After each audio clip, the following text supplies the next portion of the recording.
Years in UK, and working there as a medical doctor, researcher.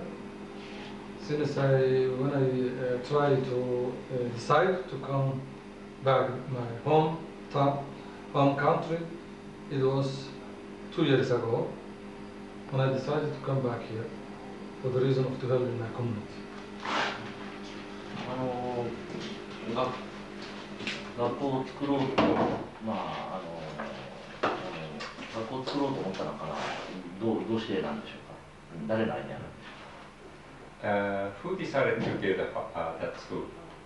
Whose initiative was it? Obviously, this school is engaged in the community-based program, and this program we actually try to create in our community who lives in abroad or outside the country, and those who live inside the country. We actually try to think for several years about how to be done some things that's valuable for the community. And we started this program in 1995, and we actually try to first plan it, organize, develop, and make rule and regulation and every possible performance that we require. And your time, valuable time, that actually you try to come here and visit this project, valuable project. After that, I would like to ask you a few questions, if you don't mind. The first question is that, why did you select or choose that particular school in the Bursara? Why? Right. The purpose of this visit, we are visiting the different parts of Somalia. We just visited, before you came, we visited Kismayo, Jamam, and Futu, and then we arrived Kaskai. The main purpose of this visit is to show the progress and also constraints which we are facing on the project, for which we received the funding from Japanese government. So therefore, and then since we know that different regions and different areas have different type of problems and also challenges, and also the initiatives, we wanted to show the different type of schools in a different type of setting. And since in Puntland, the majority of the population is nomad, and then the education for nomad children of the nomad population is one of the challenges which UNICEF is also seeing, but not being able to show any sort of, a clear policy guidelines whatsoever. We don't have ourselves to know exactly what we should do or we can do. And then our colleagues, like Ibrahim and Said, told me that there's a school which has been established, constructed entirely by the community of the community by itself, and also the community of the diaspora, but without having any external support like UNICEF, which also has quite a unique initiative, which they try to provide education to the children of nomad. So I thought this must be included in one of the visiting places, because it's quite unique, both in the sense of the way it was established, and also the way it is trying to reach the unreached. During your trip in different parts of Somalia, like Ismail, have you seen any such a school like this? Not exactly. Which community actually by themselves created and ran? No. In terms of, in that sense, yes. In fact, most of the schools which we see, and also the UNICEF support, are actually built by, or rebuilt by communities. But this is the only school, this school in Bursara, it's the only school which has received such a huge initiative and support from diaspora. Of course, I can expect that in many other schools, they may have been receiving some, if not the substantial, but at least some support from diaspora. If not all schools, but some schools. I think I can easily expect that.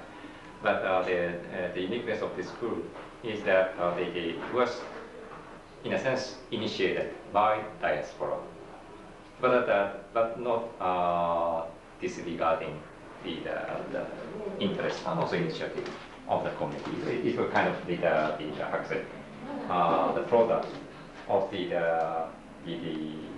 very unique mixture of the initiative of the Somali community, which is outside the country and also inside the country. Thank you. Can you tell us about what you experienced in your trip, particularly in this school? What do you get to experience? What do you get, what do you get for you? Did you get excited? Did you actually get any experience that you might never seen before? Well, certainly. As I said, the UNICEF, I have to admit, although I'm working for UNICEF, and also we have been struggling to come up with some idea by which we can reach the children of Noma.